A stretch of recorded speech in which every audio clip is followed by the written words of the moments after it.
All right, welcome to the Powers on Sports podcast. We are going to give you a double dose of conference previews on this episode. We're doing the Big Ten and the Pac-12. Games are coming up this weekend, starting on Thursday. It's unbelievable to think we got college footballs here, transfer portals, we've got NILs, but now it's actually time to get to the action on the field, and no better guy to preview both conferences, because they are intertwined now with the USC and UCLA moves, than Matt Zemek, Trojan Wire editor, USA Today. He's my West Coast guy. He's dialed in all things Pac-12 and especially the USC Trojans. Welcome back, Matt. Hey, it's football season. It's that time of year. You gotta love it. Gotta love it. All right, before we get to your Trojans, we're gonna hit on the Big Ten first. So we'll save our your future Trojans. home. We better get used to it out here at USC. All right, give the audience a quick update. We know USC UCLA is going to the Big Ten. When is that happening? What year is that? 2024. 2024. So 2 more years of them in the Pac-12, and they are gone. Is there any chance that happens next year in 23, or is it zero? Okay. Zero. All right. There is one thing to mention, that there was a University of California System Board of Regents meeting earlier on Wednesday, and we should still assume that UCLA is going to go to the Big Ten, that the regents at the University of California System can't stop it. But there is more intrigue in terms of what the regents plan on doing. Are they going to make UCLA pay an ungodly sum of money to, take care of Berkeley, to take care of Cal's athletic program? There is a louder drumbeat after a session that occurred on Wednesday. Now, again, UCLA should go to the Big Ten. The regents really shouldn't be able to stop it. If they do stop it, it would be a violation of their charter. So we need to be on record about that. But maybe the regents are going to overstep their bounds, and maybe they are just going to make this so unpalatable for UCLA, or they are going to, stomp their feet so much. Like, I would say there's a 2% chance, right, of UCLA being held back in the Pac-12. Let's say 1 or 2%, nothing more than that for sure.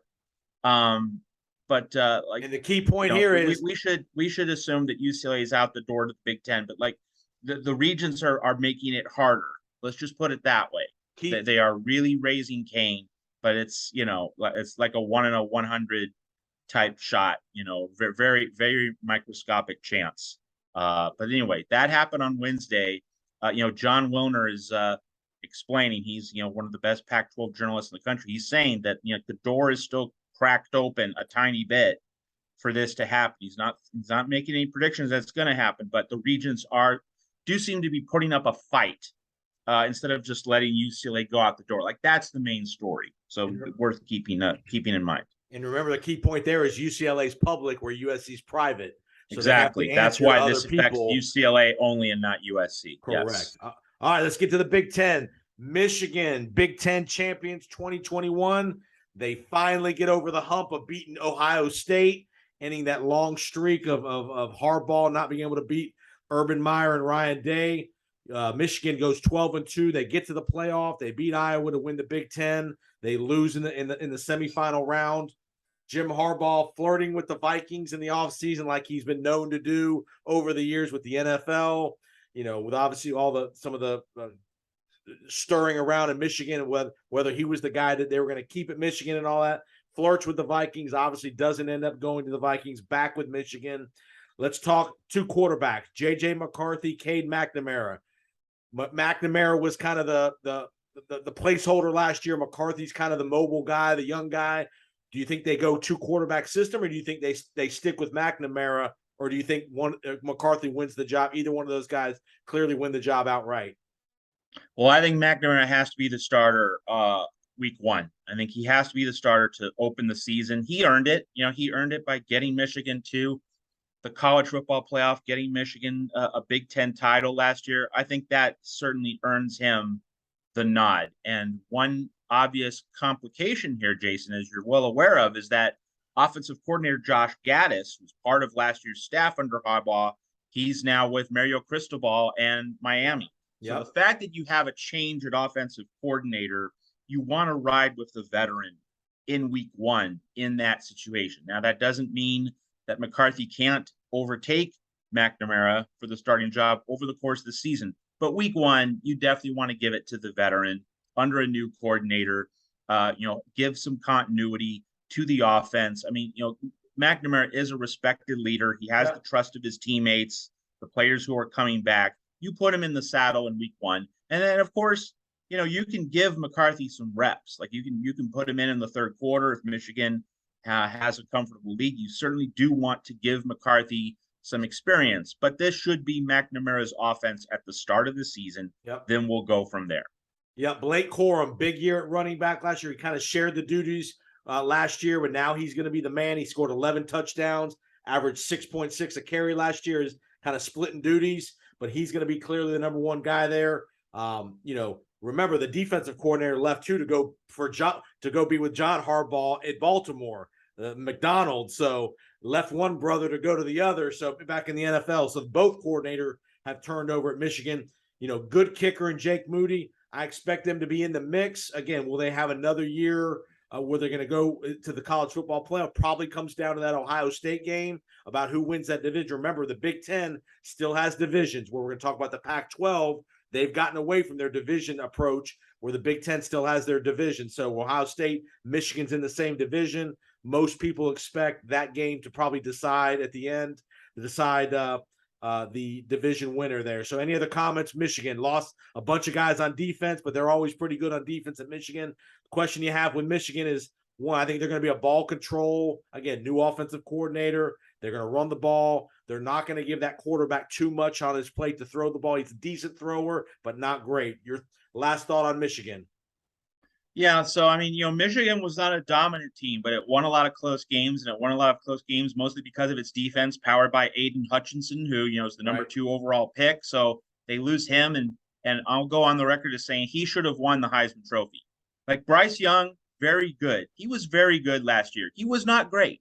Alabama scored 3 points against Auburn in the first 59 minutes of the Iron Bowl. And if Tank Bigsby, the Auburn running back, had not stepped out of bounds late in that game, Auburn wins 10-3, and Bryce Young does not win the Heisman. Right. So Bryce Young benefited from the helmet. He benefited from the Alabama football brand. I think Aiden Hutchinson had a better year. So Michigan has to replace him. And just in terms of comparing Michigan and Ohio State, the obvious, we have to tackle that particular topic. Might as well hit it up front right now. So first off, that game's in Columbus this year. It's not in Ann Arbor as it was last year, but also, Ohio State, in terms of, what that program needed to do, the main thing was get a much better defensive coordinator because Kerry Combs was not the answer. Oregon and Joe Moorhead. Joe Moorhead was the offensive coordinator for the Ducks last year under Mario Cristobal. Joe Moorhead just ate up Kerry Combs. Breakfast, lunch, dinner, brunch, an extra late midnight snack, however you want to call it. And so Kerry Combs was just in over his head. And now Ohio State and Ryan Day get Jim Knowles, who did a fantastic job with the Oklahoma State defense. So Ohio State addressed what it needed to. Get a big-time upgrade at defensive coordinator. So it's not going to be the same landscape for Michigan and Jim Harbaugh. And, of course, Ohio State losing to Michigan? What? Like, that's not supposed to happen. So, it's going to be a much bigger uphill battle for Michigan. I mean, now the good thing for Michigan, if you're a Michigan fan, you're saying, this season's house money. We finally did what we were expected to do. And this year, we don't have pressure. We don't have expectations, certainly not the way Ohio State does after failing to win the Big Ten. So if you're Michigan, you play this season aggressively, freely. You take chances. You let it ride.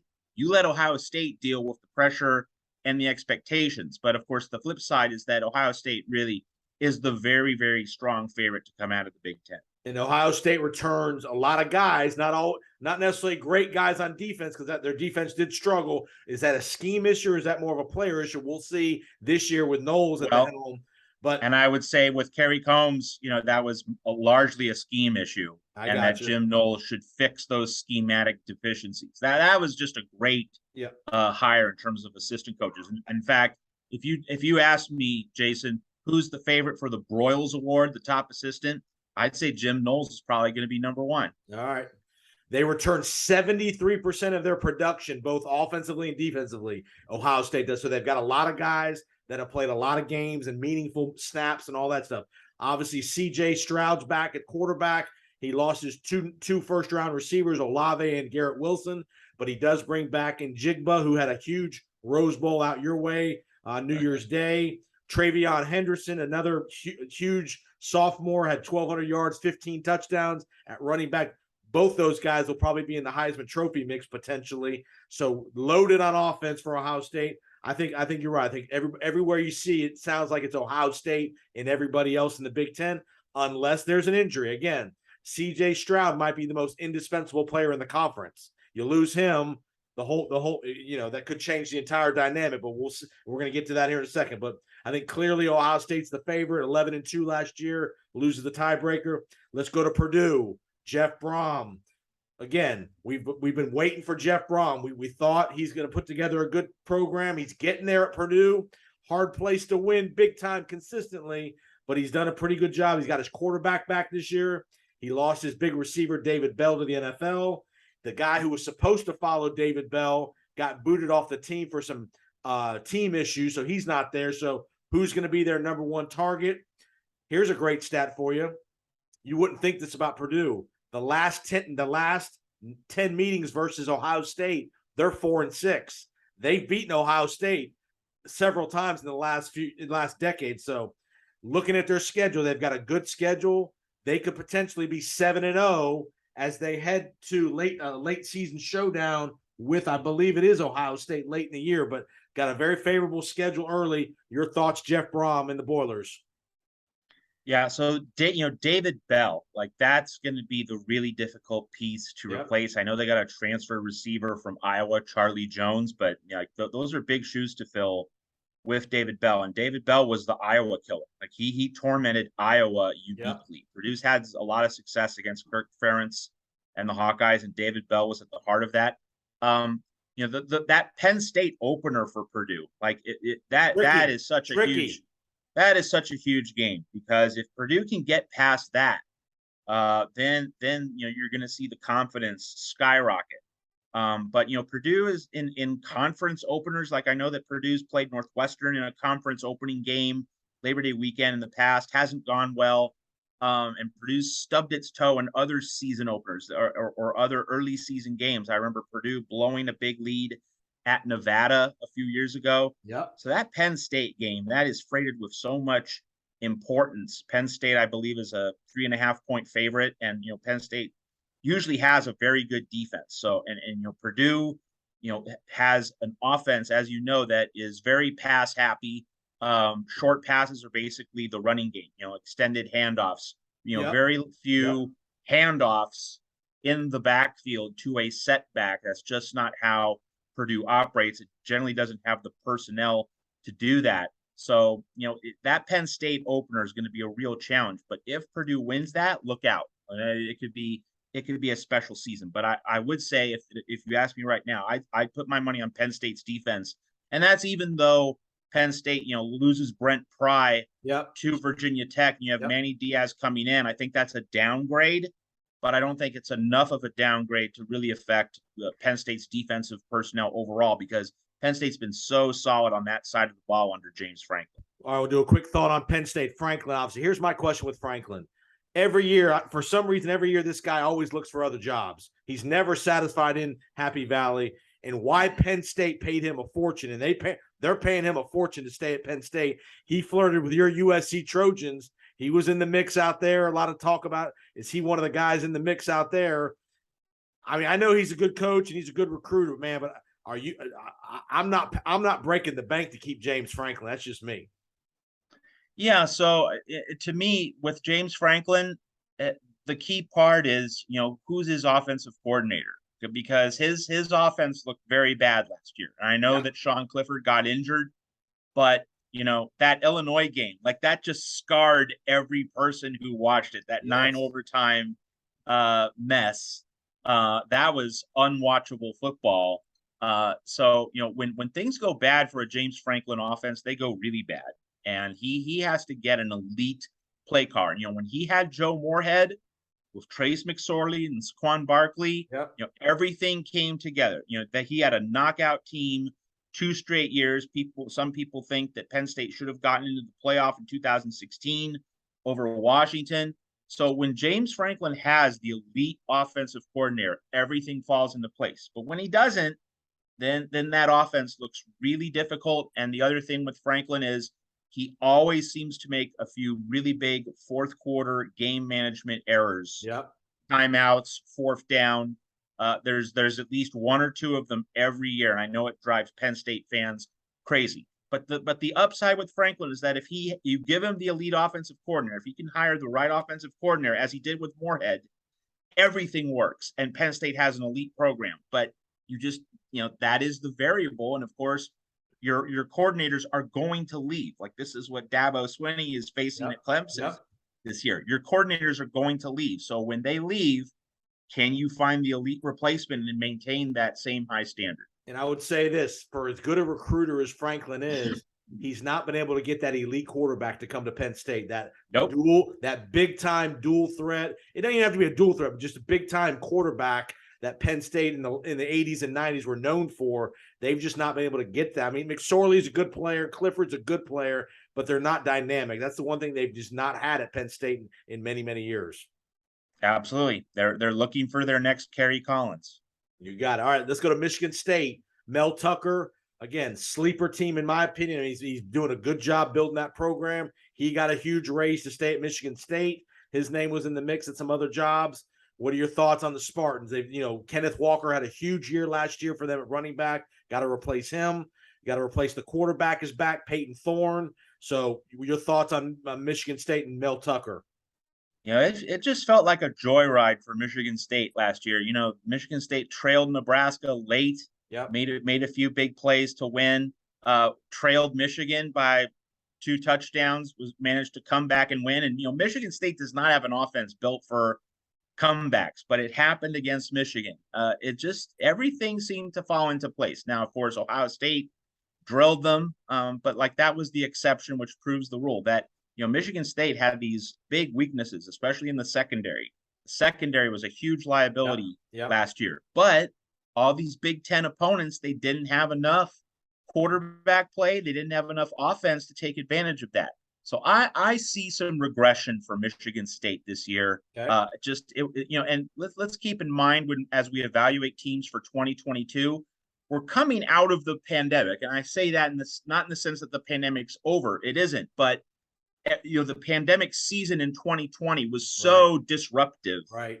Players didn't have training table, didn't have any semblance of normal preparation.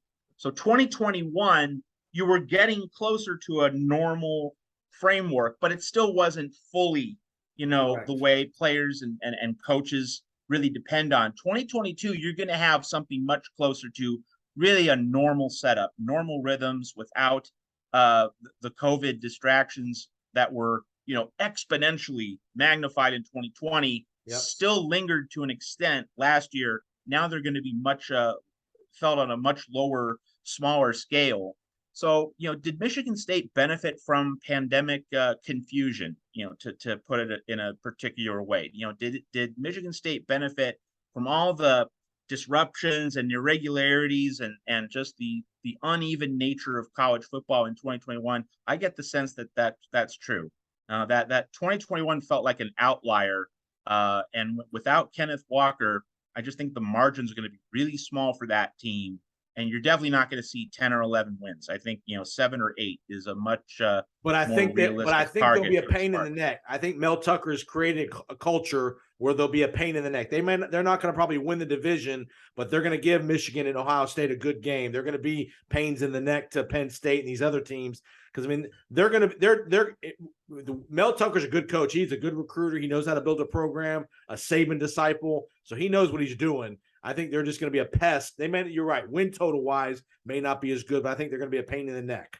So, they really worked the transfer portal hard too. yep. I'm looking over their transfer portal sheet. They got a ton of transfers, and a lot of them from Power Five programs. So if you are optimistic about Michigan State, you believe that all these transfer portal acquisitions are going to max out and all provide substantial value at their respective positions. All right, let's go to the biggest enigma in the conference, in my opinion. Lincoln, Nebraska. Scott Frost, just for whatever reason, has not been able to get it turned around at Nebraska. 3-9 last year. They lose 9 games. All 9 losses were by single digits. Unbelievable. 8 of those 9 were by 1 score. I mean, just every which way but lose. They figured out a way to lose these games in the last half of the fourth quarter. I mean, Adrian Martinez seems like he was there for 100 years. He's finally gone. They bring in Casey Thompson, the Texas transfer, who played a lot at Texas last year. They're playing in Ireland to start off the Big Ten against Northwestern, a game, in my opinion, that is a must-win game for Nebraska. You cannot lose that game. Absolutely. If you are 10,000%. Yes. Gauntlet in November. Minnesota and Wisconsin, and at Michigan and at Iowa in the month of November. Your thoughts on Nebraska and just why have they not been able to get over the hump? I mean, athlete-wise, they're probably pretty close to most everybody. Why can they not get over the hump in the Big Ten and be more competitive? Yeah, well, I've spent years watching Adrian Martinez, and he was the kind of quarterback who would absolutely drive you up a wall. So imagine what Scott Frost had to deal with. He can run.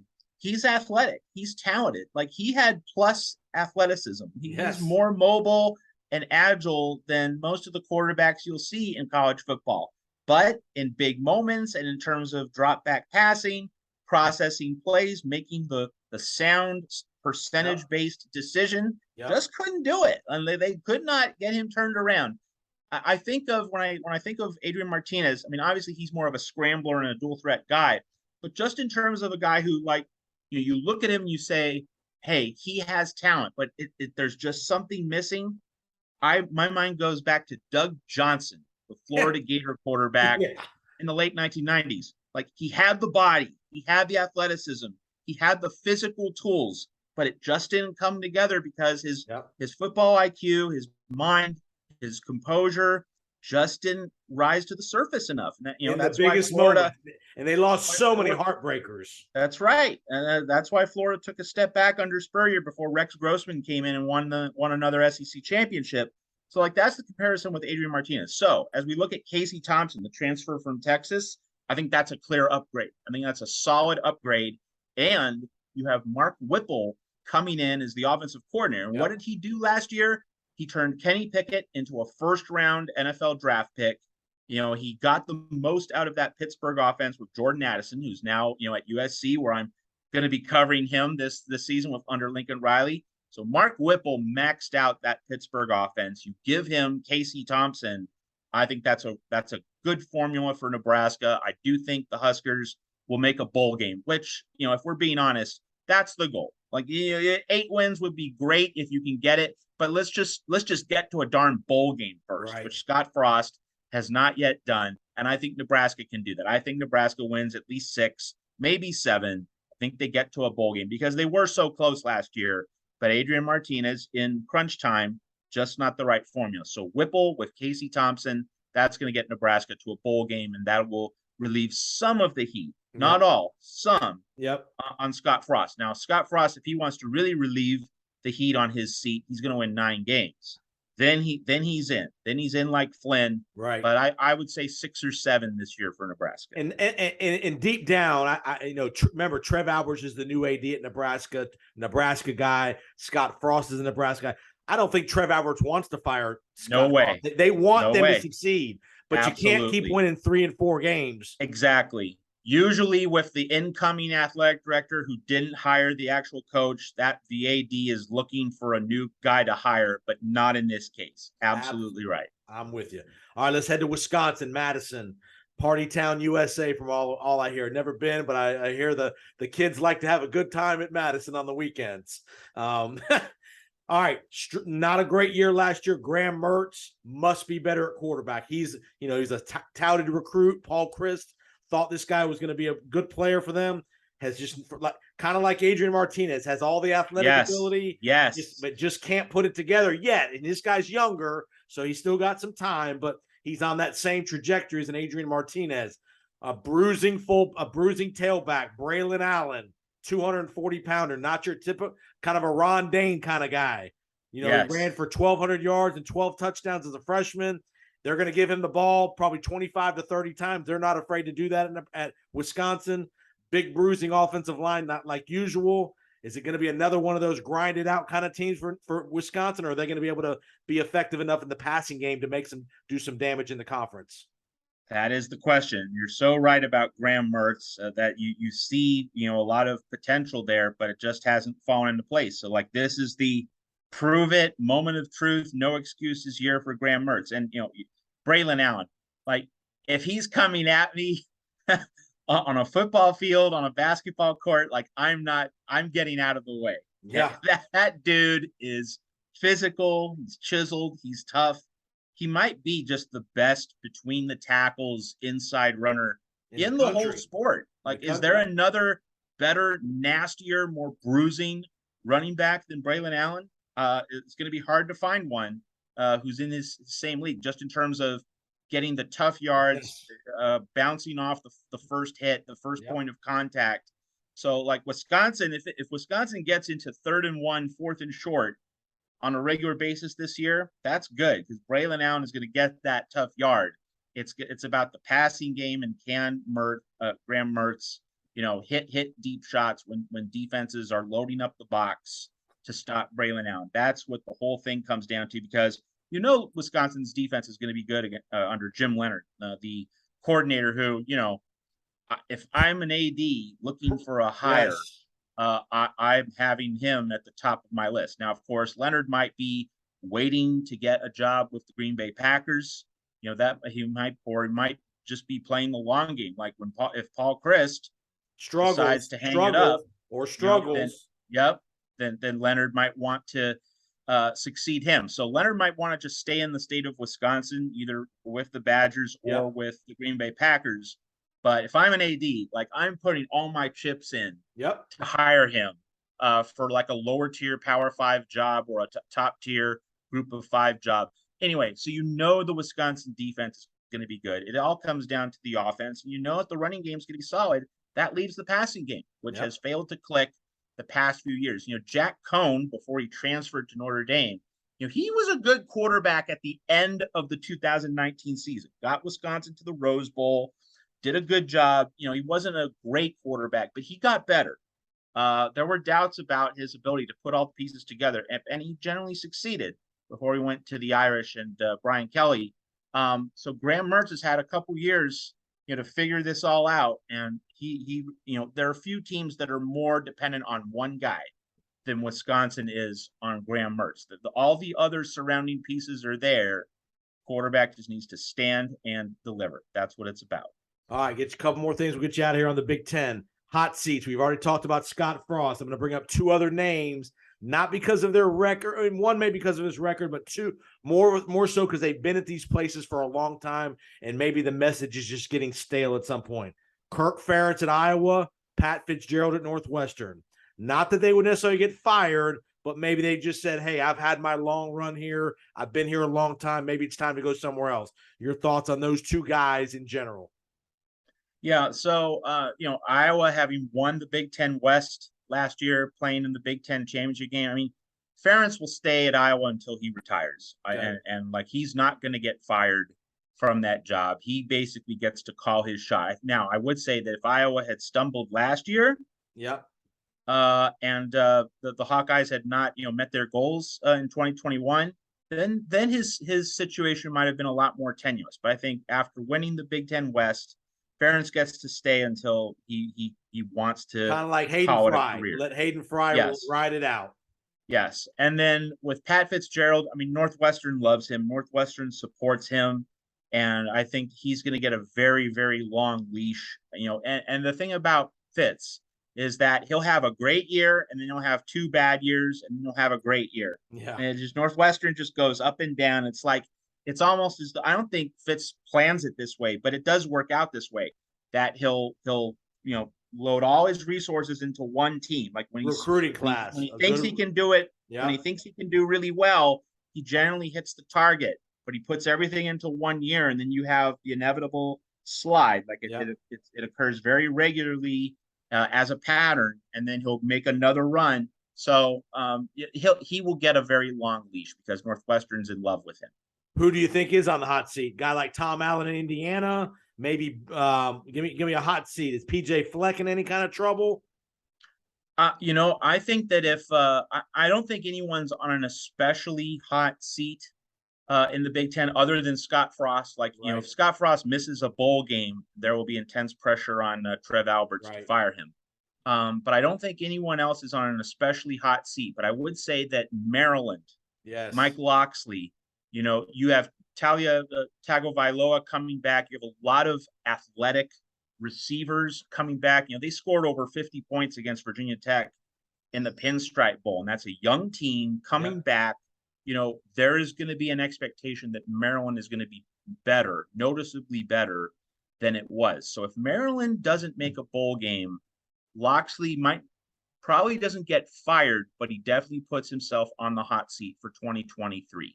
So I think that's as hot a seat as you're going to get right now, other than Scott Frost. I was going to say, which for a conference that's as big as the Big Ten is, that's rare that only one guy who's really would deem to be in any kind of hot water. Normally these Big Five, Big Ten, Power Five conferences, handful of guys that are in some heat. I would also say James Franklin, Penn State's paying him a ton of money. If this season is as bad as last season is, Franklin will enter 2023 on the hot seat. All right. So I think we both think Ohio State's kind of the cream of the crop of the conference. Who do you got getting out of the other side to see Ohio State in the Big Ten championship game? Wisconsin's missed the Big Ten title game 2 straight seasons. It's hard to imagine that going to 3. So I'm going to go with the Badgers just because, Jim Leonard's defense is going to be great. And surely, you'd think that Graham Mertz is going to be better. Maybe not fantastic, but better to the point that, all the other pieces around him are going to be enough to win the division. Who's the most indispensable player in the conference? Is it CJ Stroud at Ohio State? I don't have a great read about Ohio State's backup quarterback situation, but I do know that there's so much talent surrounding the quarterback position at Ohio State that I wouldn't immediately reflexively say yes on that one. I think Mertz. I would say Graham Mertz. I was just thinking about that. Mertz you have all the other pieces to the puzzle, and if Mertz, that one guy, does well, like that guarantees Wisconsin's success. And I don't think you can say that about many other players in the Big Ten, where if this one guy plays well, the rest of the team's going to be great. You don't need to worry about whatever all the other players on the team are doing. So Graham Mertz. All right, there you have it, folks. Big Ten preview. Great job by Matt Zemek. We are going to be right back in just a minute. We are going to talk Pac-12. Really, Matt Zemek's wheelhouse, being based out on the West Coast. We're going to get into all things USC. Lots of big expectations out in LA. Both USC and UCLA have some expectations. So we'll be right back in just a minute with the Pac-12 preview. Stay tuned. Powers on Sports Podcast.